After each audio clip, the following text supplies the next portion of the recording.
The fourth and final area I'd like to offer you in terms of seeing things as they are and the state of advocacy is systemic advocacy. Now, the word systemic advocacy you might be very familiar with. For those of you who've not heard of that before, it's simply a way of referring to the type of collective advocacy that's there to change systems. So we've got the issue-based advocacy, the one-to-one, working with people on specific issues. We're instructed, we take, close it, we do what they want to do, and that's it. Systemic advocacy is, well, there's two types of systemic advocacy. The first type is taking these individual issues, pulling them across to get your themes. So if you've had, 10% of your advocacy issues this year have been about lack of support in assessment or problems with the personal budget or problems accessing leave, under the Mental Health Act. Well, that's a theme, and you need to do something collectively about that theme. It's not enough just to work with the 5 people on their individual issues. You've got to do something bigger. Otherwise, nothing changes. And we get into this very unacceptable scenario where 5 years later, we're working on the same issues that we are today. And I don't think that serves anyone.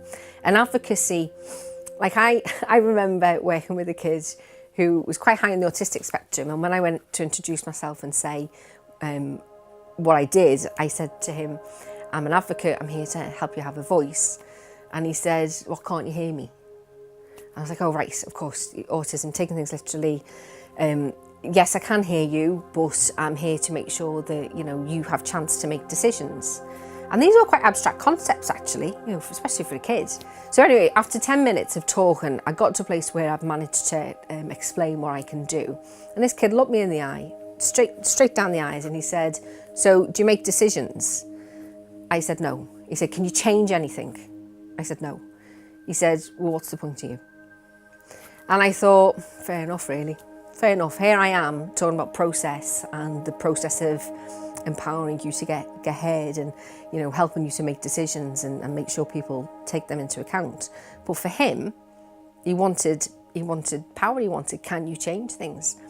And in advocacy, there's something about being brutally honest about, well, we can't change things in the one-to-one because we don't have any power. But in the systemic advocacy, actually, we do have power. You have a lot of power because you've got data, you've got the themes that are coming through, you've got insight of what's happening today in health and social care. So that's where our power comes in systemic advocacy.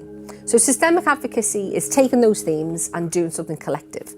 The other type of systemic advocacy is not through an analysis of the issue-based and transferring that into themes. It's through your own view of what needs to change in health and social care. So I know if you're a good advocate, you will be able to say to me today, in my area, this is a problem. And you'll know that because of the issue-based advocacy you're doing, but also because of things that you see, things that you pick up on. And you will know what those problems are. So as an advocacy service, there's something about taking them and then doing a campaign on it. I don't mean like a social, well, it might be a social campaign, a public one, but doing something with it, raising this for commissioners as an issue.